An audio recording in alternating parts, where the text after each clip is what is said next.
Friends, आज हम बात कर रहे हैं भेल की, यानी भारत हैवी इलेक्ट्रिक लिमिटेड की। यह एक हैवी मशीनरी बनाने वाली बहुत बड़ी इंजीनियरिंग कंपनी है जो बिजली परियोजनाओं, परिवहन और दूरसंचार क्षेत्र की सबसे बड़ी कंपनी है।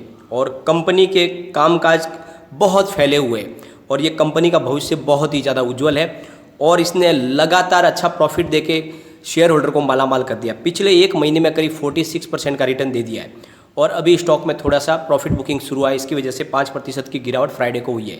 तो आगे अब क्या भविष्य बन रहा है? क्या यहाँ से और बड़ी गिरावट होने वाली है या फिर ये खरीदारी का मौका बन रहा है? इसमें खरीदारी करनी चाहिए। आने वाले समय में बहुत अच्छी इसमें क्या तेज़ी बन सकती है, तो इसके शॉर्ट टर्म, मिड टर्म और लॉन्ग टर्म टारगेट क्या है, साथ में इसका क्या भविष्य है, क्या इसमें निवेश करने पे हमें मल्टी बैगर रिटर्न मिल सकता है, तो सारी की सारी संभावनाएं हम तलाशेंगे। काफ़ी समय से स्टॉक टॉप 5 के अंदर ट्रेड कर रहा है। पूरे वॉल्यूम के मामले में बहुत ही अच्छे वॉल्यूम के साथ कामकाज हो रहा है। लोगों का रुझान बढ़ गया स्टॉक की तरफ। तो क्या संभावना बन रही है इस स्टॉक की, सारी संभावना इस वीडियो के माध्यम से हम तलाशेंगे। लेकिन फ्रेंड, उससे पहले अगर आप पहली बार हमारे चैनल पे आए तो चैनल को सब्सक्राइब कर दीजिए, एक बेल आइकॉन दबा दीजिए ताकि जब भी नया वीडियो बने पहला नोटिफिकेशन आपको मिले। वीडियो पसंद आए तो लाइक शेयर जरूर कीजिए। चलो फ्रेंड, वीडियो स्टार्ट करते हैं। मैं हूँ आपका दोस्त SB दवे और हमारे अपने चैनल ऑनलाइन कमाई में आपका बहुत बहुत स्वागत है। फ्रेंड्स, भेल यानी भारत हैवी इलेक्ट्रिक लिमिटेड बहुत सारे फील्ड के अंदर काम करती है। फ्रेंड्स, इसकी ऑर्डर बुक बहुत ही ज़्यादा मजबूत है। कंपनी जितने बड़े बड़े क्षेत्रों में काम करती है वहाँ से उन्हें काम की कोई कमी नहीं है। इस समय उनके पास कंपनी का जो मुख्य बिजनेस है वो बिजली परियोजनाओं के ऊपर आधारित है, परिवहन और दूरसंचार पर है।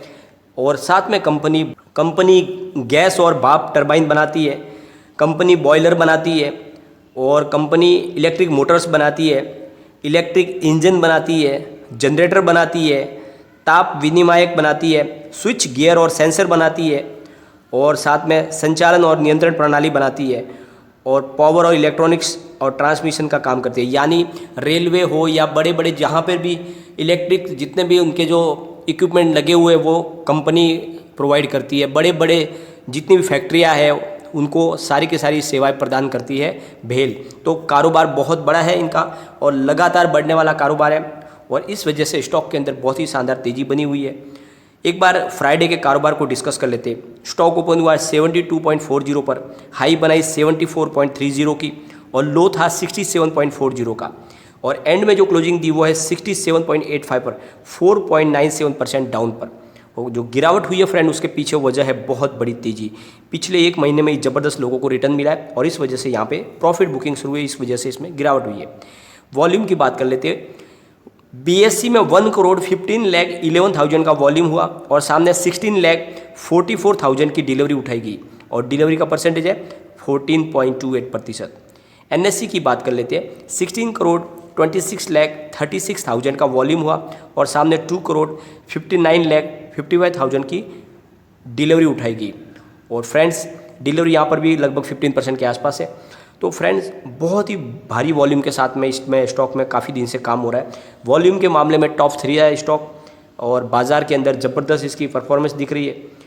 इसका 52 वीक का जो लो है वो है सिर्फ 21.40 का और 52 वीक का हाई 76.60 का, जो इसने पिछले 2 दिन पहले बनाया था। तो 21 रुपये से 76 रुपये का सफ़र इसने पिछले एक साल में इसने तय किया है। यानी बहुत ही अच्छा बम्पर रिटर्न लोगों को मिला है। अभी ये 11.23% दूर है अपने 52 वीक से, यानी ये 10% के आसपास इसमें गिरावट हुई है जो पिछले 2 दिन से हुई है और एक महीने में इसने 46.08% का पॉजिटिव रिटर्न दे दिया है और इस दौरान निफ्टी 50 में सिर्फ 1.19% का ही रिटर्न मिला है। तो निफ्टी के 1% के रिटर्न के सामने इसने 46% का बम्पर रिटर्न दिया है और इस वजह से लग रहा है कि स्टॉक आगे बहुत ज़्यादा और अच्छी परफॉर्मेंस दिखा सकता है। फ्रेंड, इसकी जो शेयर होल्डिंग पैटर्न है उसको डिस्कस करेंगे जो बहुत ही अच्छी है। प्रमोटर की होल्डिंग अनचेंज है। म्यूचुअल फंड ने अपनी होल्डिंग घटाई है। जैसे कि आपको पता ही होगा, म्यूचुअल फंड ने बहुत सारे सेक्टर में अपनी होल्डिंग घटाई है काफ़ी Q4 के दरमियान। जो इनकी होल्डिंग थी 2.21% Q3 में, उसको घटा के 1.33% किया है। लेकिन सबसे बड़ी बात यह है कि म्यूचुअल फंड की संख्या में बढ़ोतरी हुई है। पहले 16 थे, वो बढ़कर अब 19 हो गए Q4 में। FII ने अपनी होल्डिंग को बढ़ाया है जो बहुत ही अच्छा एक पॉजिटिव सिग्नल है। FII भरोसा कर रहा है स्टॉक पे।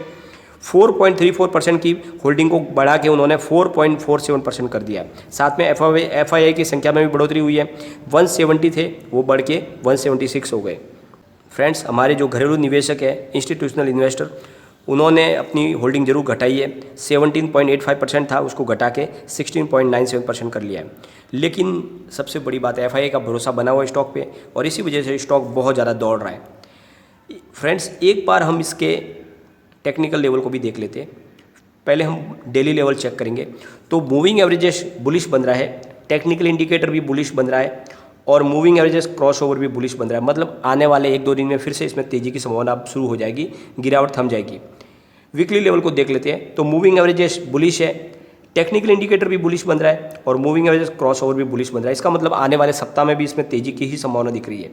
अब चलेंगे हम इसके मंथली लेवल पर, तो मूविंग एवरेजेस बुलिश निकल के आ रहा है, टेक्निकल इंडिकेटर भी बुलिश बन रहा है, और मूविंग एवरेजेस क्रॉसओवर न्यूट्रल बन रहा है। इसका मतलब आने वाले 1 महीने तक इसमें लगातार तेज़ी की ही संभावना बन रही है। इसमें इस समय भी आपको निवेश कर लेना चाहिए। स्टॉक में अच्छी खासी तेज़ी बनी है, लेकिन आगे भी बहुत ही ज़्यादा इसमें बढ़ने की संभावना दिख रही है। फ्रेंड्स, एक बार पिवट लेवल को चेक कर लेते हैं। अगर गिरावट होती है स्टॉक में तो जो फर्स्ट सपोर्ट निकल के आ रहा है वो है 65.50 का, सेकंड सपोर्ट है 63 का, और स्टॉक अगर उससे भी नीचे गिरेगा तो फिर जाएगा 58.60 तक। तो बड़ी गिरावट में अगर बाजार में करेक्शन का दौर बड़ा आ जाता है तो ये 58.60 तक जा सकता है, और अगर यहाँ से तेज़ी बनेगी तो दौड़ेगा तो कहाँ तक जाएगा। तो जो फर्स्ट टारगेट है वो है 72.40 का, जो ऑलरेडी फ्राइडे को दिखा था।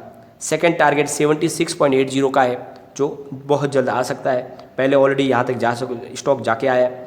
और तीसरा इसका टारगेट है वो है 79.30 का, तो करीब 80 रुपये के आसपास तक ये जा सकता है, और यही हमारा शॉर्ट टर्म टारगेट है। अगर आप बहुत कम समय के लिए अगर निवेश करना चाहते हो तो भी आपको ये 80 का इसमें टारगेट देखने को मिल सकता है 7 से 8 दिन के अंदर।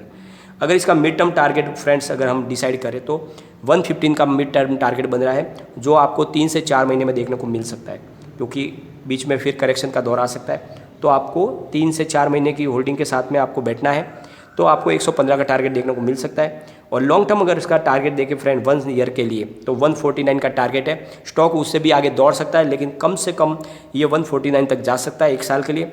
तो बिल्कुल आपकी जो रकम है वो आराम से दुगुनी हो सकती है। और इस समय जब बाज़ार में लगभग कोरोना का जो बहुत ज़्यादा असर हो रहा है, मार्केट में अच्छी तेज़ी नहीं बन रही है, उसके दौरान भी अगर कोई स्टॉक आपको अपनी रकम दुगुनी करके दे रहा है तो उसमें आपको निवेश करना चाहिए।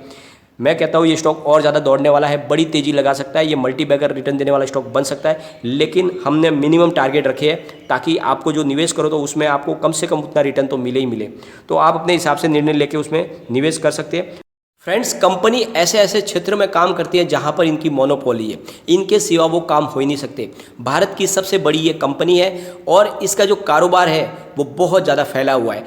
बड़े बड़े जो भी मशीनरी बन रही है इनके पार्ट्स के बगैर वो पूरी मशीनरी बन नहीं सकती। तो इसलिए निवेश के लिहाज से स्टॉक बहुत ही अच्छा है।